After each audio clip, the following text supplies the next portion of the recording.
Chapter 9. This little money can't even buy a carrot. Big brother, can we really eat this thing?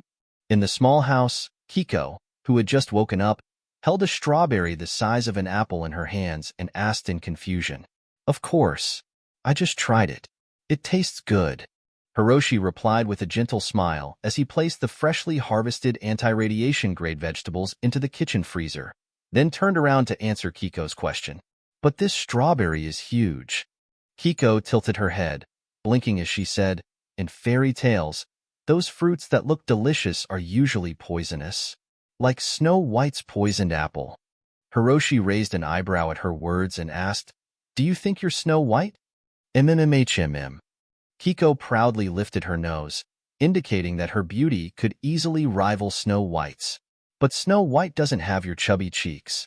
Hiroshi affectionately pinched Kiko's chubby face. Ouch, that hurts. Kiko protested, resembling an angry little beast as she wriggled out of Hiroshi's grasp and placed the large strawberry on the table. Kiko is angry. Kiko is going on a hunger strike. Do you really not want it? Hiroshi picked up the strawberry and waved it in front of her. No. Kiko stubbornly turned her head, trying hard not to look at the juicy, red strawberry. Then I'll eat it myself, okay? Hiroshi pretended to turn away. Kiko tried hard to swallow her saliva, her eyes unconsciously drifting towards Hiroshi. No, Kiko, you have to hold on. You're the little princess. How can you bow down to the big villain? But that strawberry looks really delicious. If I take one bite, it should make my whole day sweet. With these thoughts, her mouth was practically watering. Snap! Kiko walked over to Hiroshi, hands on her hips, and pretended to be aloof.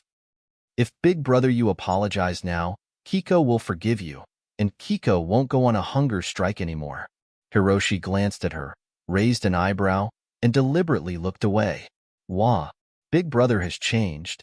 Big Brother has never treated Kiko like this before. Kiko understands. Kiko will disappear from your sight forever and ever. Kiko pouted, tears streaming down her face as she said, Kiko will make you regret it for the rest of your life. I'm really scared of you. Hiroshi finally couldn't bear it anymore, grabbed her, disregarding her strong protests, and messed up her neatly arranged short hair. Benji lay beside the sofa, watching the squabbling siblings with a familiar expression in his eyes. This wasn't an argument, it was just a way of expressing love. Big brother, these fruits are really sweet. 5 minutes later, Kiko sat on the sofa with a fruit platter in her hands, using a small spoon to feed herself continuously. Her eyes sparkled with the light that only a seasoned foodie could have. These tastes are completely new to me. Benji beside the sofa also held a large strawberry, wagging his tail as he ate. Hiroshi had tasted anti-radiation grade fruits before. Indeed, they had a much better taste than ordinary fruits, sweet and refreshing. Moreover, after eating them, there was a warm feeling in the body, as if all fatigue had been cleared away. Do you like it? Hiroshi smiled and asked. I love it. Kiko nodded enthusiastically. Then shall I bring them to you every day from now on? Hiroshi asked again. MMHMM.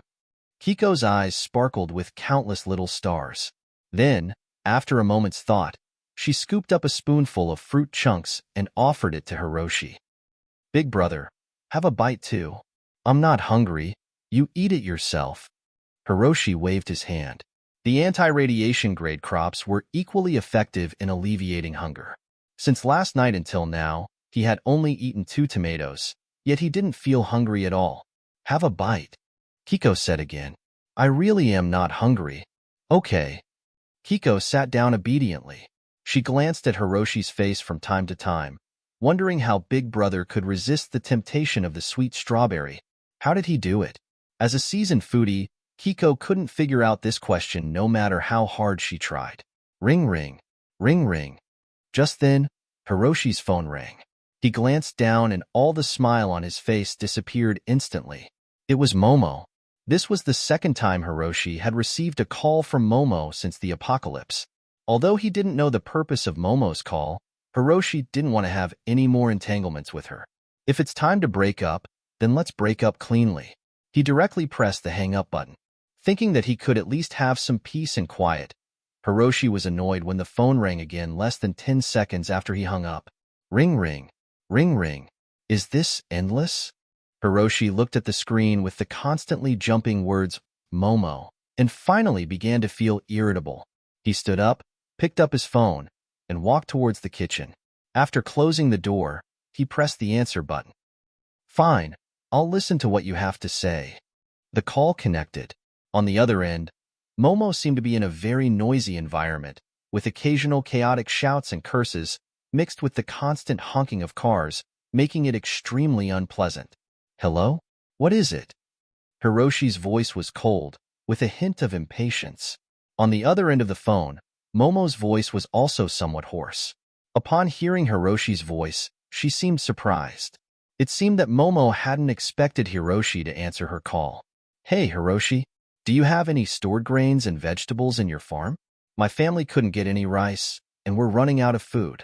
Can you send some over? Momo got straight to the point, making her request. I'll send you a list on WeChat later. Just prepare according to the list. Hiroshi chuckled coldly at her words. Momo had always been like this. When they were together, Momo never called him unless she needed money or wanted him to work for free. Even after they broke up, she hadn't changed a bit. Her words filled with a sense of entitlement. Momo, have you forgotten that we've broken up? Hiroshi said indifferently. I don't seem to have any obligation to help you with your affairs. Momo hesitated for a moment, then her voice turned cold too. Hiroshi, you're really heartless. After all these years of relationship, you don't even care about the past? Just then, a man's voice came from Momo's end, sounding very impatient. Momo, why are you wasting your time talking to him? These farmers are raising prices like crazy now, acting like they're somebody. Ask him how much his rice and vegetables cost. I'll pay him 10 times more. Hiroshi narrowed his eyes upon hearing the voice. He recognized it as the voice of Momo's company's vice president. A surge of anger rose in his chest. All right, Hiroshi, since you're not willing to remember the past, let's talk business. You need to deliver 100 kilograms of rice, 100 kilograms of flour, and 100 kilograms of vegetables to me right away. You name the price and I'll pay you. Momo's voice turned cold too. 30,000? 50,000? Or 100,000? Hiroshi laughed bitterly in anger. 50,000? 100,000? Let me tell you, this amount of money can't even buy a single carrot in my house.